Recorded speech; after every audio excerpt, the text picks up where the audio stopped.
same place, seen you in the right place, when you getting out this phase. Sing it with the same maze, when you gonna let shit change, when you gonna use that brain. I wanna sing a shit mate, pour all of that spade. Should've worked in my back bay, shovel dirt in the black lane. Oh, I'm home in the black pain. What's the price of this one change? Let's tell them that I'm okay, and I really am okay. But I need to leave this space. You're gonna say I'm great. Questions I need to be asking, I need you to write down. Lessons I need to be asking, I need you to write down. Oh, place me that first. I don't wanna.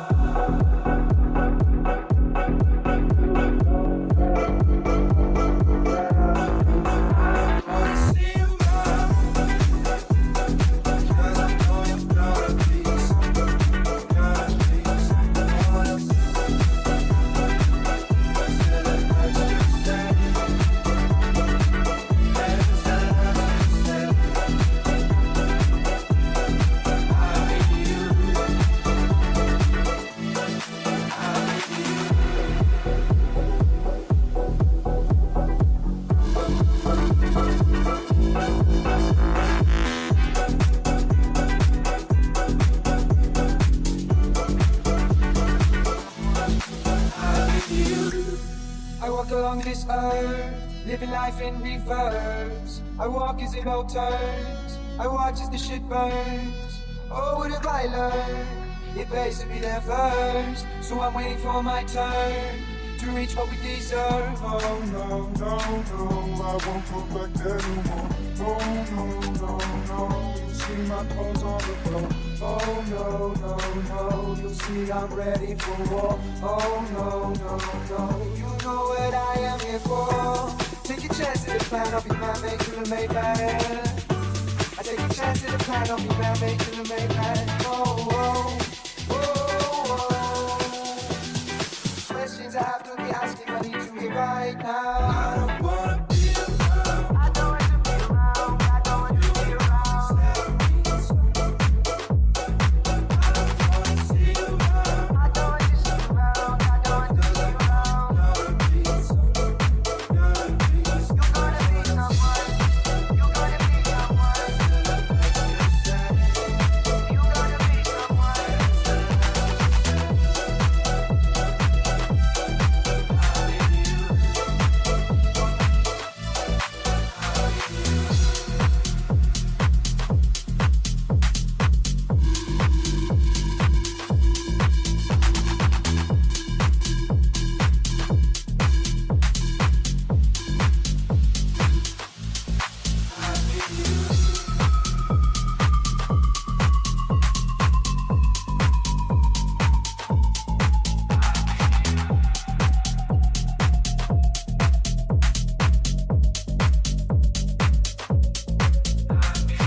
Diferentes temas que vamos a tratar de desmenuzar en los siguientes minutos y obviamente la parte final de la sesión, dedicarla a diferentes preguntas que puedan haber por parte de ustedes. Para esto tenemos una presentación. Esta presentación la iremos llevando de una forma rápida como para apoyarnos y podemos empezar con la el primer slide que tiene pues unas gráficas, ahora que la proyecten lo veremos, unas gráficas que nos hablan un poco de lo que ha sido o de lo que fue este primer trimestre, un trimestre con muchos temas y que además no fue un trimestre, digamos, lineal para los mercados financieros. Tuvimos un enero que fue muy, muy bueno, de hecho lo vamos a aterrizar con detalle, pero ese mes de enero para muchos mercados accionarios fue el mejor mes de enero del que se tenga historia.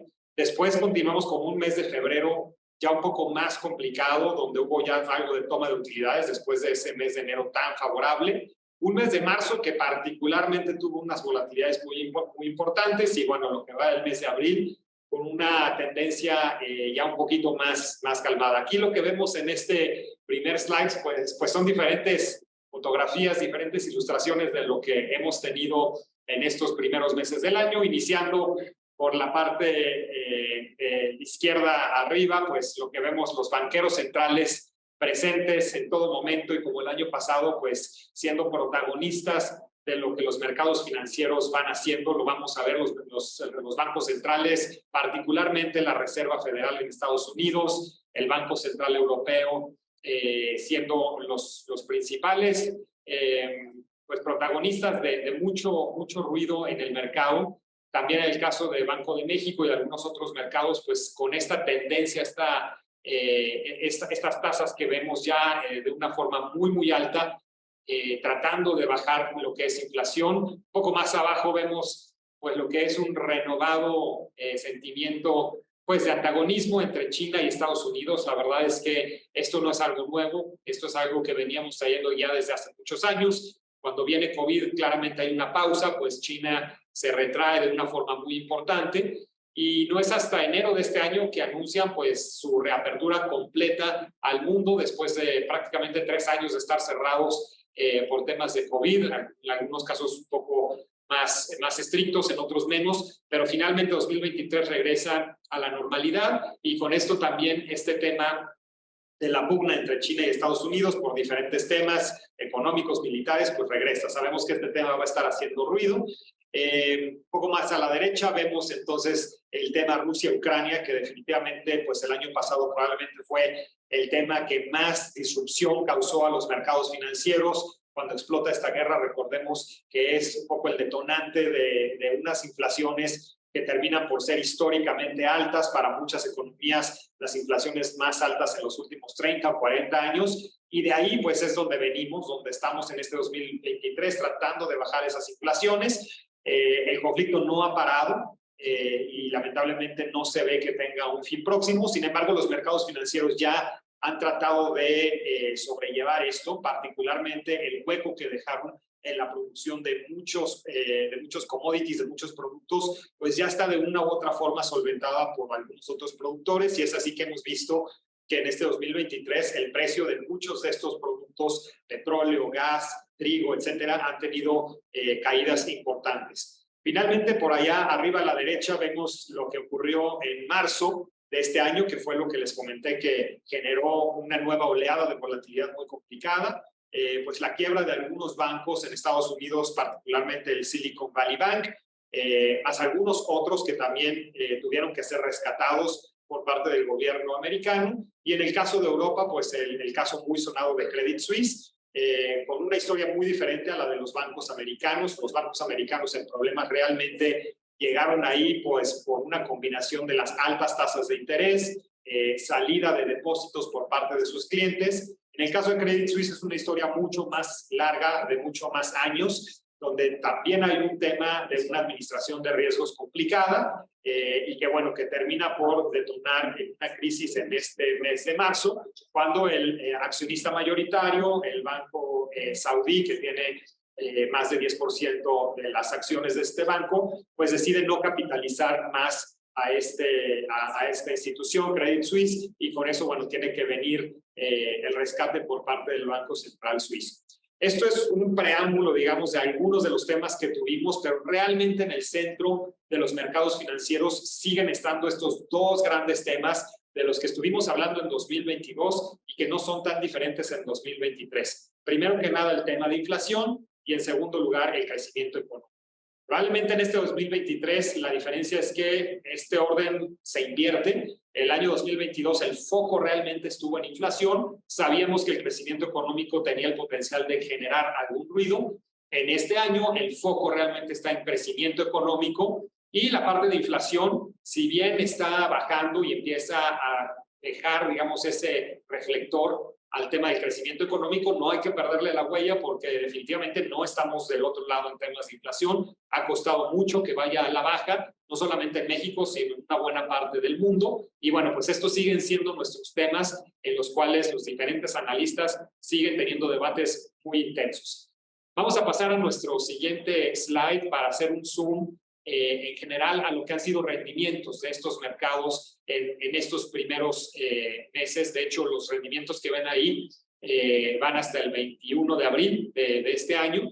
Lo que vemos es que en general son rendimientos pues bastante positivos. Sí hay una divergencia importante. Algunos de los índices accionarios son los que ven en azul más oscuro. Diferentes índices accionarios alrededor del mundo pues sí tienen comportamientos divergentes, aunque lo que vemos es que hay una constante, todos ellos teniendo rendimiento positivo, lo cual después de un año tan complejo como fue el 2022 pues es una bocanada de aire fresco para todos esos portafolios que sí han tenido unas complicaciones fuertes a partir del año pasado. ¿Qué vemos? Pues bueno, algunos datos interesantes a analizar. Primero, un índice como el Nasdaq con un rendimiento del 19%. Aquí hace referencia a que en el 2022, de hecho, ese índice, el Nasdaq, fue probablemente uno de los más golpeados, si no es que el más golpeado.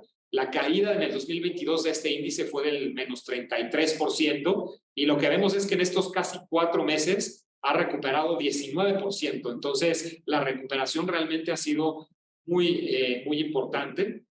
En el otro lado del espectro, el Dow Jones, por ejemplo, tiene un rendimiento del 2%. El Dow Jones había sido, digamos, el refugio en el tema de acciones el año pasado. Ese índice cayó solamente, entre comillas, solamente 9%, porque el resto de los índices todos cayeron en doble dígito. Y bueno, este año se empieza a recuperar, pero pues solo lo ha hecho con 2%. Entonces, esto nos empieza a indicar un patrón, que lo que fue refugio el año pasado, este año está recuperando, pero de una forma muy gradual. Y lo que fue más golpeado el año pasado es lo que está recuperando más rápido.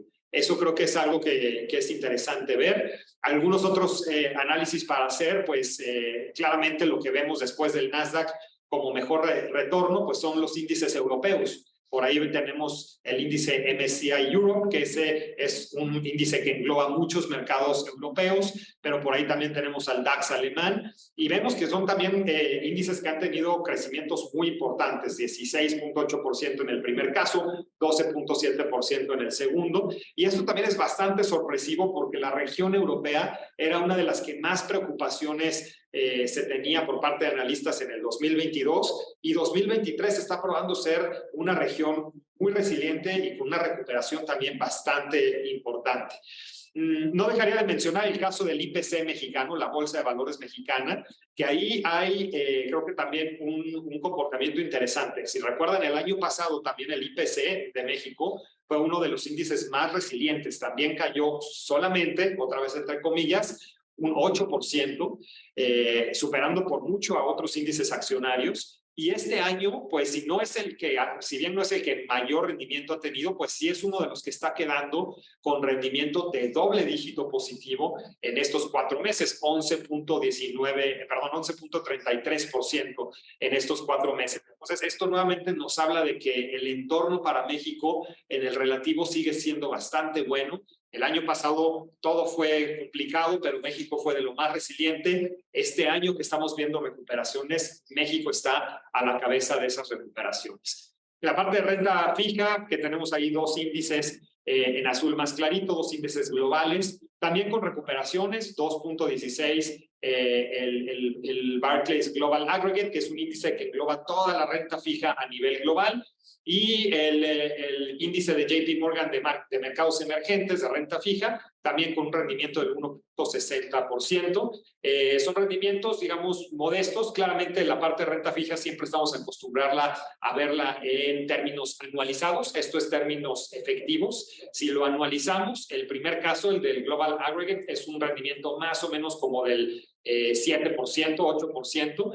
En el segundo caso es más o menos un rendimiento por ahí del 5%. Entonces son rendimientos buenos. Claramente todavía no le dan la vuelta a los rendimientos negativos de doble dígito que tuvieron estos índices el año pasado también, pero bueno, ya estamos también en lo que es renta fija del otro lado. ¿Qué es lo que hay detrás de todos estos rendimientos positivos? Pues varios temas que podríamos a lo mejor englobar, resumir en 3 grandes temas. El primero es que hay una gran pregunta si el fin del ciclo alcista de los bancos centrales ya está presente. Esto empezó pues realmente a resonar en el mes de marzo, cuando empezaron todos estos bancos a tener muchas complicaciones. Los analistas pensaron que, bueno, probablemente ya esto es uno de los primeros signos de que las tasas han llegado ya a un nivel demasiado complicado, a tal grado que instituciones financieras ya están teniendo problemas en sus modelos de negocio, y muchos analistas, de hecho, cuestionando si esto es el primero de varios casos hacia adelante, no solamente en el sector financiero, sino en otras industrias, donde la subida de tasas está empezando a pegar ya en los modelos de negocios de algunas empresas, y que esto por sí mismo llevará a que los bancos centrales se cuestionen si ya deben parar esas subidas de tasa. Entonces, el haber tenido ya este cuestionamiento en el mercado, especialmente en el mes de marzo, creo que es uno de los motivos por los cuales tuvimos estas alzas que estamos viendo. Segundo, bueno, pues en el tema específico de Europa, que les comentaba que es una región que sorprendió bastante bien, pues por un lado tuvieron un invierno mucho más cálido del que se esperaba. Eso hizo que todo ese tema de consumo de gas, del cual pues había mucha duda que fuera todavía a exacerbar más el tema de inflación, pues no se dio. Y de hecho, entonces el gas cae a niveles inclusive todavía más abajo del que se tenía antes de que explotara la guerra Rusia-Ucrania. Entonces, Europa la verdad es que haciéndolo bastante bien, sí favorecido por un tema climático que ese no se controla, pero por otro lado, pues también con algunas políticas que están haciendo que esa región lo haga mucho mejor de lo que se esperaba hace 6 u 8 meses atrás. Finalmente, en Estados Unidos también, si bien hay muchas complicaciones, como estos temas del sector financiero, del sector bancario particularmente, pues tenemos un mercado de empleo muy, muy sólido. La verdad es que el desempleo en Estados Unidos sigue en niveles históricamente bajos. La creación de empleos se sigue dando. Es cierto, hay algunas industrias, algunas empresas, particularmente de tecnología, que han anunciado despidos bastante importantes, pero por otro lado, esto está siendo compensado por muchas empresas del sector servicios, empresas un poquito más pequeñas, que esas siguen contratando, y eso hace que el mercado de empleo pues esté funcionando muy bien, y pues que nos esté dando hasta cierto punto pues la esperanza de que el crecimiento en Estados Unidos puede continuar. De hecho, para tocar un poquito datos de abril, lo que estamos viendo, o la importancia del mes de abril, es que los reportes trimestrales de las empresas están ya saliendo, esos reportes que nos están dando a conocer cómo les fue los primeros 3 meses del año. Al momento llevamos pocas empresas reportando, la mayor parte de hecho va a empezar a reportar a partir de esta semana y hasta el final de abril y la primera semana de mayo. En un índice, por ejemplo, como el S&P 500, llevamos más o menos el 20% de empresas que han reportado, y de estas, más o menos el 70% ha tenido o ha superado las expectativas de rendimientos que los analistas esperaban. Entonces, esto de otra forma es, digamos, un traspaso de ese mercado laboral fuerte en Estados Unidos hacia unas empresas que están teniendo resultados en general mejor a lo esperado. Entonces, todo esto es una combinación creo que positiva, y es por eso que al final tenemos índices que, si bien han sido volátiles, pues terminan este periodo con números positivos. Si pasamos al siguiente slide, lo que quería en el siguiente slide es hacer un poco un zoom de los dos grandes temas que les comenté al principio. ¿Cómo vamos con la inflación y cómo vamos con el crecimiento económico? Porque a final de cuentas, esos dos van a ser los grandes temas que van a estar llevando hacia adelante a los mercados. Para hablar un poco del primer tema, les puse ahí una tabla con las inflaciones que se tienen en diferentes países del mundo. Eso es lo que se ve en la línea que tiene esos porcentajes, cómo está la inflación en los diferentes países. De hecho, está un poquito retrasada. México, de hecho, con la inflación que acaba de reportarse de los primeros 15 días de abril, se reportó el día de hoy, ya bajamos de ese 7.6 que se veía todavía ahí en esa tabla al 6.2. Entonces, eso nos habla de que vamos en una buena tendencia. De hecho, lo que ven en la última columna de esa tabla es hacia dónde ha ido el último movimiento de inflación de cada uno de esos países. Lo que dice lower claramente es que el último movimiento de inflación ha ido a la baja, y la verdad es que la mayor parte de países podríamos decir que está ahí. México es uno de ellos. Pero aquí el gran tema, si se fijan, hay algunos países que su último movimiento de inflación fue a la alza. Eso nos dice que no necesariamente estamos como mundo, como el globo completo, fuera del problema de inflación. Hay muchos países que todavía les ha costado trabajo salir de estos datos de inflación tan altos. Su último dato, de hecho, ha repuntado y eso es un problema. Tenemos que poner foco. Son ciertamente, si lo ven ahí, países europeos y algunos de Asia. Por ahí algunas excepciones en Latinoamérica, como Argentina. Pero bueno, esto nos habla de que bien, la inflación viene a la baja, pero hay algunos focos que podrían hacer que esa inflación no bajara tan rápido como se espera, o que en algunas partes del mundo esa inflación no bajara, inclusive subiera. Entonces, ahí hay que tener un foco de cuidado. Nuestro otro gran tema, que como comento es realmente el tema relevante para este año, es el crecimiento económico. Ahí les puse esa tablita la publicó el FMI, que gran parte de su trabajo es estar proyectando y pronosticando hacia dónde van las economías del mundo. Ahí pueden ver diferentes regiones del mundo y la primera rayita que ven o la primera barra que ven en todas esas regiones es el crecimiento observado, el real, en 2022 y luego vienen las proyecciones del 2023 y 2024. Si se fijan en una buena cantidad de regiones, pues hay una caída importante de lo que se observó en 2022 a lo que se espera en 2023. Ya para 2024 empieza medio mixto el tema, algunas regiones subiendo y otras todavía en bajar. Como mundo completo vemos ahí que estaremos bajando del 3.4% de crecimiento que tuvo el mundo total a un 2.8 en 2023 para después regresar otra vez a una tendencia de subida. Ahora, esto es la opinión del FMI. Acá lo interesante es que si tuviéramos esta misma tabla por parte de toda la cantidad de analistas que hay en el mercado, empezaríamos a ver unos números muy diferentes. De hecho, hay una cantidad importante de analistas que, hablando específicamente del caso de Estados Unidos, que ahí lo ven, FMI lo trae a la baja, ciertamente, pero hay muchos analistas que esperan que 2023 no sea 1.6, como dice ahí, sino sea algo probablemente hacia el 1 o inclusive abajo del 1, pasando inclusive por algunos momentos de contracción económica, probablemente en el tercer y en el cuarto trimestre. Y ahí es donde está el gran debate, ¿no? Hay algunos analistas que están muy negativos con el tema de Estados Unidos y otros que están positivos. Yo pensaría que en el caso del FMI podríamos considerarlo como que es uno de los analistas positivos. Todo el mundo claramente sabe que vamos a venir a la baja en crecimiento económico, pero algunos creen que va a ser un decrecimiento suave, como el caso del FMI, y otros creen que va a ser un decrecimiento fuerte. ¿Por qué hay esta divergencia? Los que están negativos básicamente lo hacen porque el tema de tasas de interés los tiene muy preocupados. Tener tasas de interés tan altas en Estados Unidos preocupa y muchos analistas de estos creen que esas tasas empezarán a generar muchos problemas en muchos sectores de Estados Unidos, llevando al país a una recesión. Los que no están tan negativos ven otros indicadores como este tema del empleo que les comenté y que esto a final de cuentas pues pueda hacer un amortiguador al tema de las tasas, que sabemos que ese sí por sí mismo, si se mantiene alto, puede empezar a ser un peligro para la economía.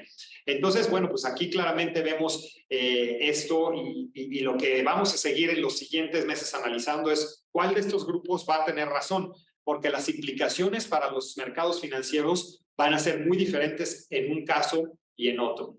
Para cerrar este tema, bueno, claramente el área más complicada sigue siendo Europa, no obstante que nos ha dado una sorpresa positiva, como comenté. El FMI piensa que estará creciendo al 0.8%, sin embargo, el FMI hace algunos meses pensaba que este dato inclusive iba a ser negativo. Entonces, aquí también la tendencia ha ido a la recuperación, aunque sabemos que va a ser un año muy complejo para Europa. Y finalmente Latinoamérica, ahí lo ven, también hay una caída importante del 4 al 1.6%. En particular en México estamos esperando pasar del 3, que ese fue nuestro crecimiento del 2022, a algo hacia el 2. Esto, pues la verdad es que se ve también como un aterrizaje suave y la verdad es que esos números también dependen de que el aterrizaje suave también se dé en Estados Unidos. Si en Estados Unidos se da el escenario complejo, pues probablemente ese 2 que hoy tenemos como expectativa de crecimiento en México podría también revisarse a la baja.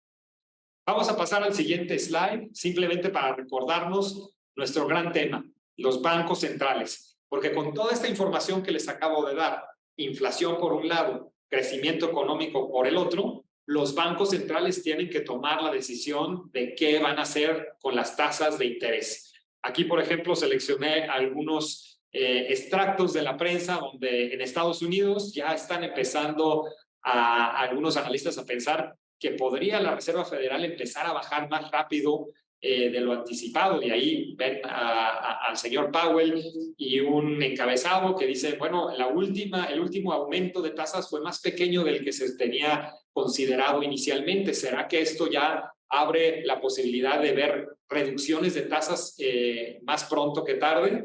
Por otro lado, vemos a la señora Lagarde del Banco Central Europeo diciendo que no está nada cómoda con que se esté viendo un proceso de caída en la inflación y por lo tanto, pues seguramente van a estar muy insistentes en subir tasas hasta no empezar a ver que esto es ya más evidente.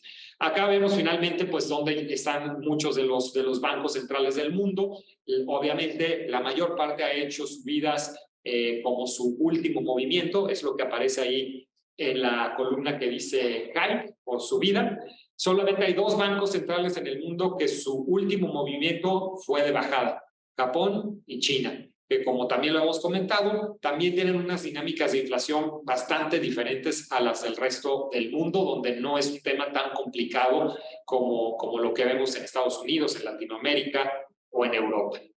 Si pasamos al siguiente slide, pues bueno, un poco como para hablar también de lo que ha sido la parte de renta fija, porque creo que ya vimos ahí muchos mercados accionarios funcionando bien, volátiles ciertamente. La parte de renta fija pues sigue teniendo esta característica especial que creo que lo hablábamos la vez pasada. Aquí tenemos una gráfica que vamos a ir explicando poco a poco. No es otra cosa más que el nivel de tasa, eso es lo que ven en el eje vertical, y el plazo, eso es lo que ven en el eje horizontal. De tal forma que el puntito más pequeño es una inversión a 3 meses y el más largo es una inversión a 30 años. Esto es la tasa en bonos del gobierno mexicano. Lo que se ve es que hay una característica pues que ya lleva muchos meses ocurriendo, que es que los plazos más cortitos pagan más tasa, en este caso 3 meses pagando algo arriba del 12%, y la parte más larga, 30 años, por ejemplo, pagando algo cercano al 9%. Eso es muy contraintuitivo porque típicamente, pues el tener más plazo debería estar pagando más tasa. Hay simplemente un tema de premio por mayor permanencia, pues el mercado debería premiar con una mayor tasa. Y la verdad es que así es en la normalidad, en la mayor parte del tiempo, en la mayor parte de años, eso es lo que se ve. Pero cuando estamos en unas condiciones tan complicadas como las actuales, donde tuvimos un repunte tan fuerte de inflación y donde hacia adelante el problema de crecimiento probablemente va a ser lo que dicte el destino del mercado financiero, pues se da esta condición tan extraña donde la parte de corto plazo paga más que la de largo plazo. ¿Por qué pasa esto? Básicamente el mercado lo que está diciendo, hoy los bancos centrales tuvieron que subir a unas tasas ridículamente altas por el nivel de inflación que tenemos. Pero en cuanto la inflación empiece a bajar, las tasas van a caer de una forma muy, muy rápida, de tal forma que un bono de 4 años, de 5 años, debería estar pagando ya 9%. Entonces, quiere decir que la tasa de corto plazo, en algún momento del 12% donde está pagando, pues va a pagar bastante más abajo del 9%, probablemente un 7, un 6, un 5%, que de hecho era lo que veíamos antes de que todo este problema de inflación se nos viniera encima. Entonces, creo que estas gráficas lo que nos hablan es eso. Estamos pasando por una coyuntura muy particular. En cuanto las cosas se normalicen en temas de inflación, las tasas de corto plazo van a bajar muy fuerte y vamos a tener otra vez una curva parecida a una curva de tasas de interés parecida a la que teníamos hace algunos años. Vamos a pasar al siguiente slide, que es pues nuestro famoso tema del peso. ¿Qué ha pasado con el peso en este trimestre? Pues la verdad es que se respetó bastante bien para los que estuvieron en nuestra reunión de inicio del trimestre, lo que esperábamos que pasara con el peso, que es que iba a estar en un rango de 18 a 19 pesos. Y de hecho el rango se respetó sumamente bien. Empezamos el año por ahí de los 18.70, 18.90. Por ahí llegó algún tema particular y yo recuerdo bien el momento en que la fábrica de Tesla fue anunciada que venía a Monterrey. En ese momento pasamos del 18.70 al 18.30 y al 18.20 y ahí estuvimos un rato hasta que llegó en marzo nuestra famosa crisis de los bancos americanos y europeos. Y en ese momento, por un tema de aversión a riesgo, por no saber muy bien qué iba a pasar con este tema del sector bancario, vimos el peso repuntar rápidamente hacia los 19 pesos por dólar. Una vez que se vio que iba a haber un rescate de estos bancos, que probablemente no va a ser un tema de contagio por toda la industria, el peso volvió a recuperar terreno. Y de hecho, el día de hoy estamos cerrando en 17.99. Estamos ahí en el rango. Yo creo que vamos a seguir con ese rango para el siguiente trimestre, probablemente más pegados hacia el 18 pesos, con la parte alta del rango, el 19, brincando si vuelve a salir otra sorpresa como la que vimos en marzo. La verdad es que este tema del Silicon Valley Bank, nadie lo veía venir. En 2 días eso era un tema y en 2 días el peso brincó a los 19. Entonces, por eso es que seguimos pensando que el rango se va a mantener, pero pensando que sí vamos a estar más del lado de 18 si no hay alguna sorpresa extraña en los siguientes meses. Y de nuevo recordar por qué estamos en este nivel, que todavía a mucha gente se le hace un nivel demasiado fuerte, sobre todo con respecto a lo que vimos en años anteriores. Pues básicamente 4 grandes temas, ¿no? Y lo hemos hablado, recordarlos. El primero, el tema de remesas, que tiene liga directa con el tema del empleo tan sólido que hay en Estados Unidos. Obviamente, pues ese empleo hace que muchos dólares lleguen a México en la modalidad de reservas. El segundo es la prudencia fiscal que tiene México. La verdad es que en ese sentido, comparado con otros países, este tema de no incentivar mayor deuda ha funcionado bien y cuando nos comparamos con otros países estamos con unas mejores cuentas fiscales que muchos otros. Tasas de interés reales positivas, como vimos en el corto plazo, las tasas de corto plazo están cercanas al 11, al 12%, mientras que la inflación está al 6%, como les comenté, y hacia adelante seguramente irá bajando gradualmente hasta terminar el año más hacia el 5% probablemente. Y eso hace que el diferencial entre tasas e inflación sea bastante positivo. En otros países, por más que han subido tasas, la inflación todavía está por arriba de ese nivel de tasas o está muy cerquita. Entonces, pocos países tienen este nivel de diferencia entre la tasa de interés y la inflación. Y eso hace que tengamos muchos flujos de inversionistas extranjeros buscando esa tasa real positiva. Y finalmente el tema de nearshoring, ¿no? Lo comenté con el caso específico de la fábrica de Tesla, pero no es por mucho la única. Hay muchísimas empresas, muchísimas industrias que están buscando de una u otra forma ver cómo reubican muchas de esas plantas que tenían en China y que claramente les generaron un ruido terrible cuando COVID salió, y no en preparación a una segunda o tercera pandemia, pero más bien en preparación a que estar tan concentrados en producción en un solo país como China, pues hace que las cosas sean muy complejas cuando se presenten problemas en ese país. Entonces, básicamente los consejos de muchas empresas les han puesto como mandato a su equipo directivo: si tenemos 6 plantas en China, pásame 2 o 3 afuera de China. O pásate el 20% de tus fábricas a otro lado del mundo. Y entonces ese equipo directivo está buscando a dónde manda esas fábricas, y México está siendo, pues definitivamente, uno de los destinos más buscados. Claramente, para seguir con esta apreciación del peso tendríamos o tenemos que pues ya no solamente recibir esas peticiones de entrada a México por parte de estas fábricas, sino ahora sí ponernos, digamos, un poco a la altura de lo que todas estas fábricas van a requerir en temas de comunicaciones, de vías, ya sea férreas o carreteras, seguridad, proveedores. Entonces, creo que tenemos una tarea muy importante que hacer como país receptor de tanta inversión extranjera a futuro, pero por el momento es uno de los elementos que nos hace tener un peso muy fuerte. Vamos a cerrar pues un poco con este siguiente slide, que pues nos recuerda tratar de ver con toda la información que les di qué podemos hacer.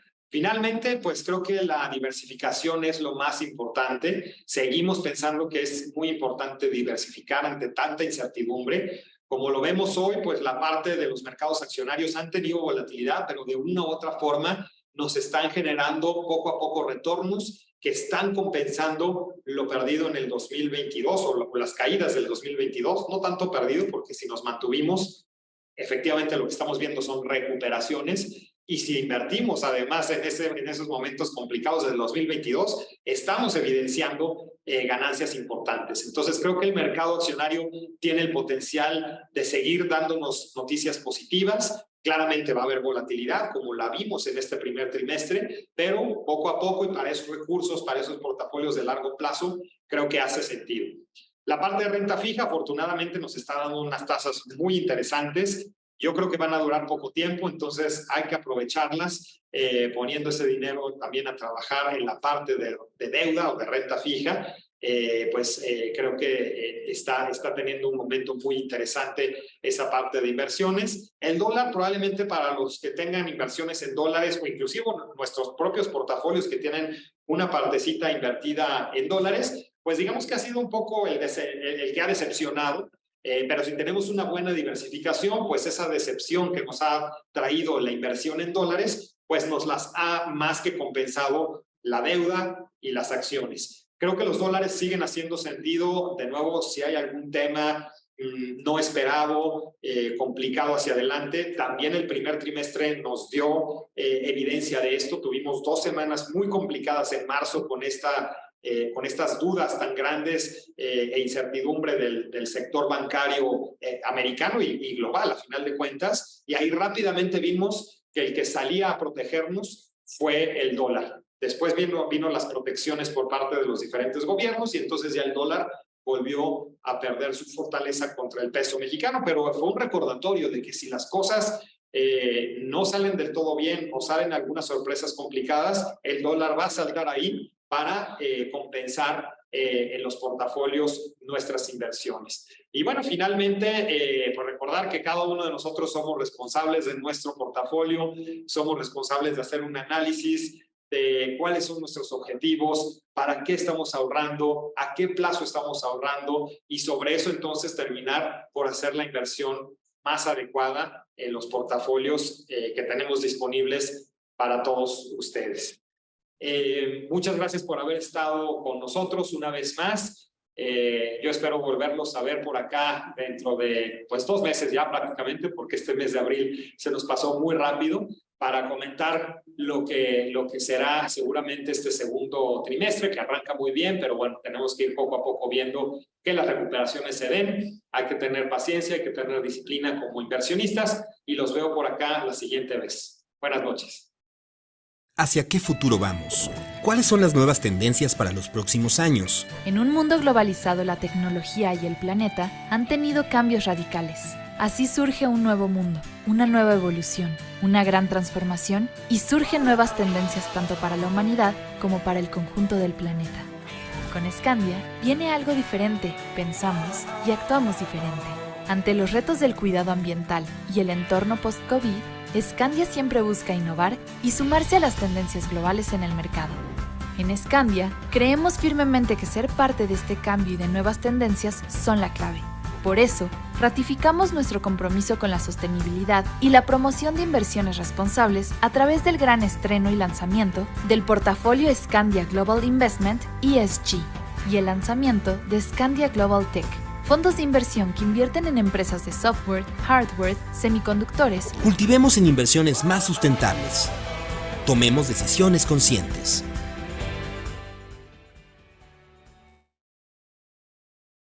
El amor me hace inmune para proteger a los que más quiero, sobre todo a aquellos que representan la experiencia y sabiduría adquirida por los años, aquellos que son testigos del pasado y rompen la barrera entre nuestras generaciones, aquellos que nos inspiran a crear un futuro mejor y son maestros que transmiten nuestra historia familiar. Ha llegado el momento de tomar la decisión de cuidarlos, protegerlos y agradecer todos sus regalos. Scandia, número 1 en planes de pensiones. #Tomemos decisiones con conciencia.